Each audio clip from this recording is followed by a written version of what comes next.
நித்யானந்த பிரபு அப்படின்னா, சாக்ஷாத் பலராமருடைய அவதாரம் தான் நித்யானந்த பிரபு அப்படின்னு சொல்றாங்க. பலராமர் யாரு அப்படின்னா, கிருஷ்ணனுடைய விரிவங்கம் தான் பலராமர். பகவான் தான் இந்த உலகத்தை படைக்கணும் அப்படின்னு நினைக்கும்போது என்ன பண்றார்? தானே பலராமரா என்ன பண்றார்? உருவெடுக்கிறார். அந்த பலராமர் என்ன பண்றார்? இந்த உலகத்தை மொத்தத்தையும் படைக்கிறார். அதே போல இந்த உலகத்தை படைத்த பின்னாடி, இந்த உலகத்தில் இருக்கக்கூடிய மக்களுக்கு பகவானை பற்றிய ஞானத்தை கொடுக்கணும் இல்லையா? அந்த ஞானமாகவும் தானே ஆடுறார்.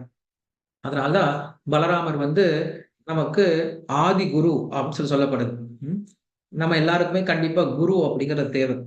ஆன்மீக பண்டைய காலத்துல பார்த்தோம் அப்படின்னா, கண்டிப்பா இந்தியால பிறந்த ஒவ்வொருத்தரும் என்ன பண்ணுவாங்க? பிறக்கும் பொழுதே அவங்களுக்குன்னு ஒரு குலகுரு இருப்பார். வீட்ல எல்லாருக்கும் ஒரு குரு இருப்பார். இன்னைக்கு எப்படி எல்லாருக்கும் வந்து ஃபேமிலி டாக்டர் இருக்காங்களோ, அது போல ஃபேமிலிக்குன்னு ஒரு குரு இருப்பார். ஃபேமிலி குரு இல்லாதனால நம்ம இன்னைக்கு என்ன பண்றோம்? ஃபேமிலி லாயர், ஃபேமிலி டாக்டர் இல்லையா? ஃபேமிலி ரவுடீஸ் அப்படின்னு என்ன பண்ணிட்டு இருக்கோம்? நம்ம ஃபேமிலிக்குன்ட்டு நெறைய பேர் வச்சுட்டு இருக்கோம். பட் ஒரே ஒரு குரு இருந்தா போதும். இவங்க எல்லாம் நமக்கு எதுவும் தேவையில்ல. அந்த குரு என்ன பண்ணுவார் அப்படின்னா, தனக்கு கீழ இருக்கவங்கள வந்து சரியா வழிநடத்துவார். ஸோ அப்படி போகும்பொழுது, நமக்கு உடல் ரீதியாவும் சரி, மன ரீதியாவும் சரி, இல்ல சமூக ரீதியாலும், இல்ல ஆன்மீக ரீதியாவும் என்ன பண்ண முடியும்? அவர் நம்மளுக்கு வழிகாட்ட முடியும். ஸோ அதனால தான் குரு அப்படின்றவர் ஒவ்வொருவருக்கும் மிக அவசியமானவர். அந்த குரு தத்துவம் தான் இன்னைக்கு நம்ம வழிபடக்கூடிய நித்யானந்த பிரபு அப்படின்றவர். ஸோ அதனால என்ன பண்ணலாம் அப்படின்னா, இன்னைக்கு நம்ம அந்த நித்யானந்த பிரபு கிட்ட வேண்டிக்கலாம். எனக்கு ஒரு நல்ல குரு அனுப்பி வைங்க அப்படின்ற விஷயத்த நீங்க வேண்டிக்கலாம். ஸோ அப்படி வேண்டும் பொழுது பகவான் என்ன பண்ணுவார்? அவர் உங்களுக்கு நல்ல குரு அனுப்பி வைப்பார்.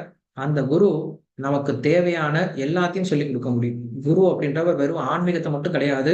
நாம் இந்த உலகத்துல எப்படி சந்தோஷமா வாழணும் அப்படிங்கிற விஷயத்த என்ன பண்ணுவார்? அவர் நமக்கு சொல்லிக் கொடுக்க முடியும். ஸோ அப்படிப்பட்ட அந்த குரு தத்துவம் ஆகிய நித்யானந்த பிரபுவுடைய தோன்றிய நாள் தான் இன்னைக்கு.